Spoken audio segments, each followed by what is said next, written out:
உயிரிழந்த கணவனின் உடலுக்கு தங்களின் மதத்தின்படியே இறுதிச் சடங்கு நடத்த வேண்டும் என இருவேறு மதத்தைச் சேர்ந்த மனைவிகள் நீதிமன்றத்தை நாடிய சம்பவம் குறித்து விவரிக்கிறது இந்த தொகுப்பு.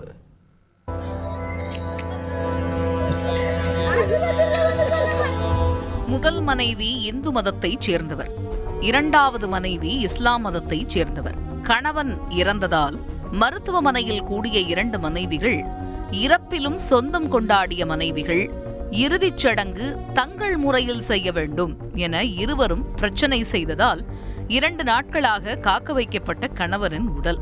இந்த விவகாரத்தில் நீதிமன்றம் வழங்கிய வினோத தீர்ப்பு மெய்சிலிர்க்க வைத்துள்ளது. சிவகங்கை மாவட்டம் காரைக்குடி பர்மா காலனியைச் சேர்ந்தவர் பாலசுப்ரமணியன் என்ற அன்வர் ஹுசேன். அரசு பேருந்து ஓட்டுநரான இவருக்கும் சாந்தி என்ற பெண்ணுக்கும் இடையே கடந்த 1988ஆம் ஆண்டு திருமணம் நடந்துள்ளது. இந்த தம்பதிக்கு ஒரு மகள் உள்ளார்.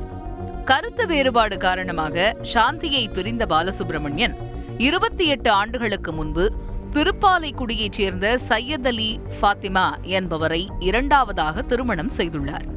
இவர்களுக்கு 3 பிள்ளைகள் உள்ளனர். சையத் அலி ஃபாத்திமாவை இரண்டாவதாக திருமணம் செய்த பாலசுப்ரமணியன் இஸ்லாமிய மதத்துக்கு மாறி தனது பெயரை அன்வர் ஹுசேன் என மாற்றிக்கொண்டார். இந்த சூழலில் நாட்பட்ட உடல்நலக்குறைவால் பாதிக்கப்பட்ட பாலசுப்ரமணியன் என்ற அன்வர் ஹுசேன் சிகிச்சை பலனின்றி உயிரிழந்தார். பாலசுப்ரமணியன் என்ற அன்வர் ஹுசேனின் உடல் காரைக்குடி அரசு மருத்துவமனையில் பிரேத பரிசோதனை முடிந்து உறவினர்களிடம் கொடுக்கப்படும் அந்த தருணத்தில் சினிமாவில் கிளைமேக்ஸ் காட்சியில் வருவது போல மருத்துவமனையில் என்டர் ஆனார் முதல் மனைவி சாந்தி. கணவர் தன்னை முறைப்படி விவாகரத்து செய்யாத நிலையில் தானே அதிகாரப்பூர்வ மனைவி என்றும் அதனால் கணவனின் உடலை தன்னிடமே கொடுக்க வேண்டும் என முதல் மனைவி சாந்தி வாதம் செய்ய, இத்தனை வருடங்கள் என்னுடன் வாழ்ந்த கணவரின் உடலை என்னிடம்தான் கொடுக்க வேண்டும் என முரண்டு பிடித்தார் இரண்டாவது மனைவி ஃபாத்திமா.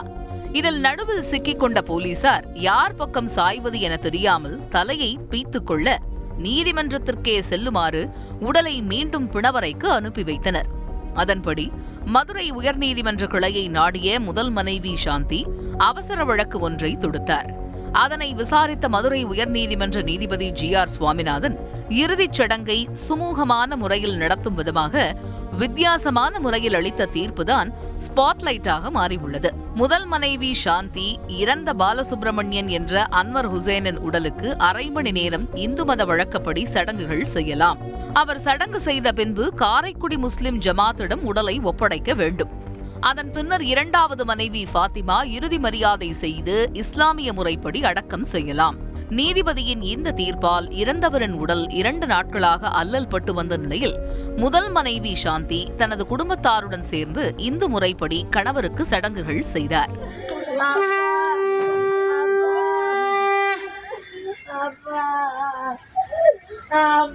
பின்பு காரைக்குடி முஸ்லிம் ஜமாத்தாரிடம் பாலசுப்ரமணியன் என்ற அன்வர் ஹுசேன் உடலை காவல்துறையினர் ஒப்படைத்த நிலையில் இஸ்லாமிய முறைப்படி பாலசுப்ரமணியன் என்ற அன்வர் ஹுசேனின் உடல் ஒப்படைக்கப்பட்டது.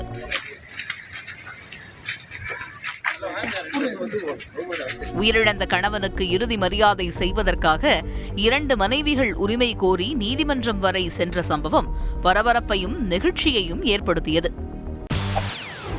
செய்திகளை உடனுக்குடன் தெரிந்து கொள்ள உடனே சப்ஸ்கிரைப் பண்ணுங்க.